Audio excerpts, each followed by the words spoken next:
Welcome to the Kingdom of Ghana.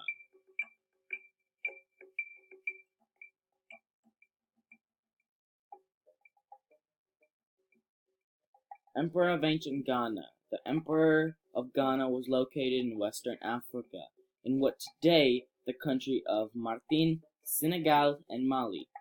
The capital city of ancient Ghana was Kubasal. This is where the king of Ghana lived in his royal palace.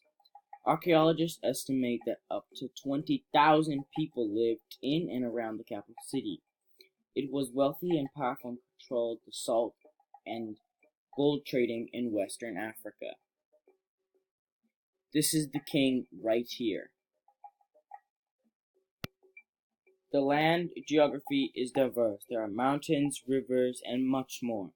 Rivers are important and flow towards the coast. In some places, they plug over the edge of plateaus to make waterfalls. The mountains and hills are a result of ancient volcanoes. Africa is the hottest continent on Earth. Much of Africa and Ghana is desert and arid land and grass called savanna. The Sahara Desert is located in North Africa. It's covered an area of 3,006,060 feet. It's very big. It is significant because traders would cross the Sahara into the Kingdom of Ghana for trade. Camels were used to cross the desert and made economic trades possible. This is the Sahara Desert right here. This is the green forest, the green land. This is the river, the Violet River. And this is the main town. We'll get into that in a sec. Most villages don't have money economy. Instead, goods and services are exchanged through bartering and trade. The most important trade items in the kingdom at this time are salt, gold, slaves, horses, ivory, silk, and other forms of cloth. Salt is used to preserve meats and fish and other things like that. Merchants trade salt via trade routes in the Sahara Desert. Right here. With the help of the camels. Slaves are considered as unpaid labor and are bought and sold as trade items. This is the marketplace. This is the gold, the silver, and everything else. The gold right here and here. And these are the slaves, unpaid labor.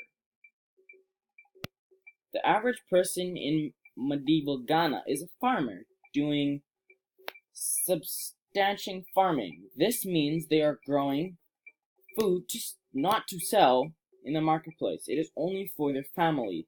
Crops are not to trade. They couldn't afford that. 90% of the land mass goes to the farmers. Farmers adapt to the land that they settle in.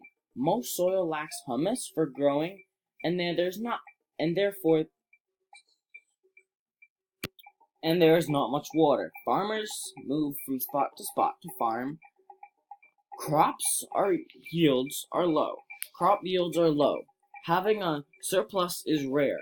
The rainy season is important, but does not always bring a lot of rain. It can also be delayed.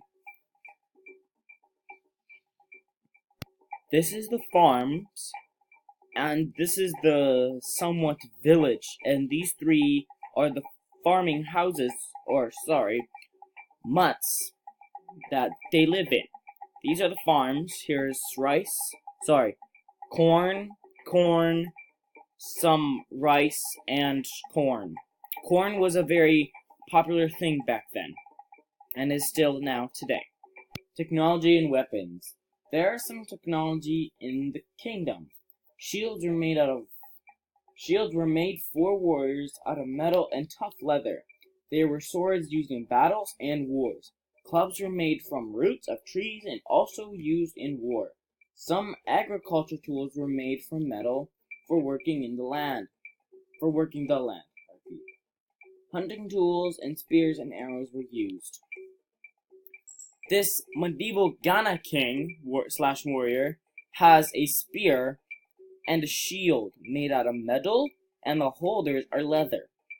And the spear tips are metal, and the pole/stick thing is wood with leather embroidered in it for the grips. And his hat is made out of feathers, and his cover-up is of leather and soft fur. As you can see right here, here's the shield, here's the cover-up, here's the spear, here's the feathers. Many building materials came from natural environment. Stones were used in housing and buildings. They also used clay and thatched or grass roofs for houses, including sleeping areas, outdoor washrooms. Wood was something used in construction. The clay type could be easily compacted into a building material. Buildings were often arranged in circles in villages. Like I was talking here earlier, this is a city-town village, somewhat, not city-town, but in ancient Ghana. And this is the huts. This is the tall buildings for the more wealthier people. The smaller buildings were for the less fortunate people, or less wealthy. This is a family playing and dancing, because they letting off steam of them was having a dance or dancing of some sort. In the kingdom of Ghana, though, they worshipped many gods. Not only one god. The religion is known as Anism. This is an ancient practice. All living things in nature, air, rivers, lakes, soil, plants, animals, have some sort of spirit or form of spirit, and may be worshipped. Witchcraft is honored and respected. If people experienced bad luck, or if groups of people experienced or were mischief, the magician could solve the problems by interacting with the spirits of the world. This is the church that they used to practice their religion and to fix the problems. The king in Ghana is the ruler of the kingdom. He is the leader of all leaders and known as the Great One or the Ghana. He is also known as the Warchief. His word is the law. He is the commander-in-chief of the army. He makes decisions for the entire clan. And rules over the trading industry and everything to do with that. The king is very wealthy in his trade of golden nuggets, which he keeps largely for himself. The others only may trade or have access to gold dust. His position in the village is extremely important, and the kingdom was known for its grand court and lavish styles. The king wore gold accessories. We approved by the king to assist with everything in the village. The king was the leader. This is the king, like I was talking earlier. He is the Ghana, or known as the Great One. He has the gold hat with the feathers, peacock feathers, and guy leather.